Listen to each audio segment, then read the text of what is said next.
अभी अभी हम लोग जो है तौबा कॉलोनी में हैं और यहाँ एमआईएम की रैली में जनाब इम्तियाज जलील साहब डोर टू डोर कैंपेनिंग कर रहे हैं, लोगों से मिल रहे हैं ताकि लोगों को अपनी तरफ माइल किया जाए और शिफाउर रहमान साहब के फेवर में वोट डाली जाएगी।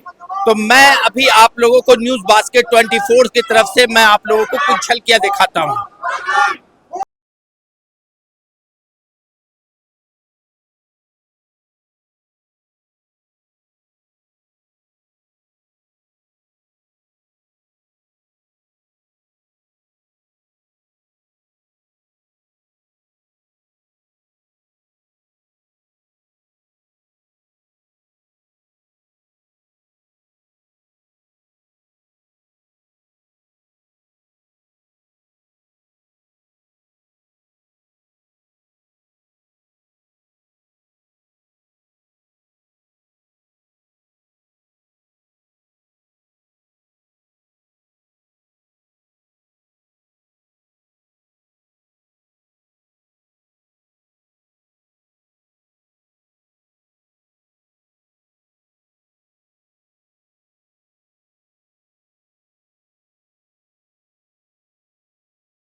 साहब एमआईएम के प्रचार में निकले हुए हैं। मैं इनसे चंद बातें पूछना चाह रहा हूं कि सर, यहां पर जब से दिल्ली में चुनाव का बिगुल बजा है और विरोधियों ने आपके प्रत्याशी के ऊपर आरोप पे आरोप लगा रहे हैं, तो इस पर आपका क्या कहना, आपका क्या रद्द-ओ-अमल है? इसीलिए तो उन्हें विरोधी कहते हैं।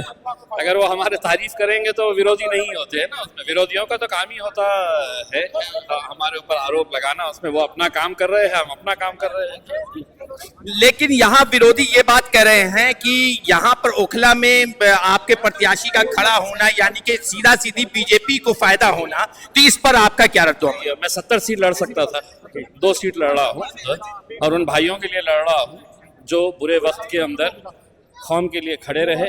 आज 5 सालों से जेल के अंदर बंद है, मैं उनके लिए खड़ा हुआ उसमें। तो जो इस तरीके का बेवकूफ़ी की बात करते हैं उनको हम बहुत ज़्यादा अब जवाब देते नहीं। लेकिन एक आखिरी सवाल आपसे, पे आप आने वाले वक्त में जो यहाँ के जो बेसिक मुद्दे हैं, इस पर आपकी क्या सोच है, इस पर आप क्या बताना चाहेंगे? यहाँ क्या साहब जब भी इलेक्शन लड़ते हैं तो जीतने के बाद वो पूरी नजर रखते हैं कि हम जो वादे करते हैं लोगों के बीच में वादे पूरे हो रहे हैं या नहीं हो रहे हैं। इंशाल्लाह करेंगे।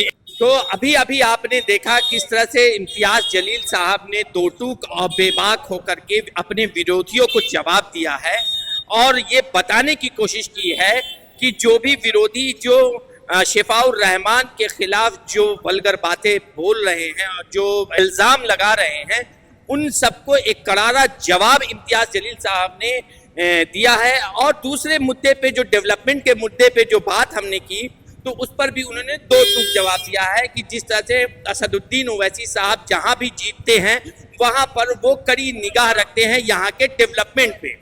देखिए, बिल्कुल दिखेगा। और इंशाल्लाह मैं एक बात और कहना चाहता हूँ, अब के जो यहाँ की ओखला की जो अवाम है जी, वो जुल्म के खिलाफ लड़ रही है।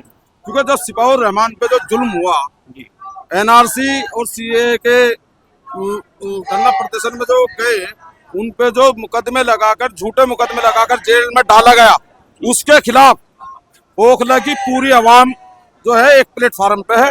और इंशाल्लाह 8 तारीख को जो है आप जीत का जश्न मनाएंगे और शिफाउर रहमान की जीत होगी, पूरी अवाम की जीत होगी। देखिए, मैं आपको एक एग्जाम्पल के तौर पे बता देता हूँ एक बार एक विधायक यहाँ से चुनाव लड़े थे, आसिफ मोहम्मद खान। वो जब पहली बार यहाँ विधायक बने थे तो वो भी जेल में थे, लेकिन वो भी जब वो जेल में थे वो आए ना जेल से बाहर आके, जो उनसे हुआ उन्होंने करा काम। हमें शिफाउर रहमान पे इतना भरोसा है, ओखला की आवाम को इतना भरोसा है शिफाउर रहमान पे कि वो जेल में रहे चाहे वो बाहर रहे, वो अपना जिस तरीके से जब जामिया के प्रेसिडेंट होकर के पूरे जामिया के छात्रों को उन्होंने एक तरफ से इतनी मदद करी है, या किसी को भी की जामिया के अंदर किसी की फीस की मामला आ गया। मैं खुद जामिया का छात्र हूँ, मैंने शिफा भाई को कितनी बार फोन करके बोला है कि फला बच्चे की फीस जमा नहीं हो पा रही है, आप करवाइए। उन्होंने करवाया इस चीज को, जब वो उस वक्त करा सकते तो उसके बाद भी कराएंगे, अभी एमएलए बनने के बाद भी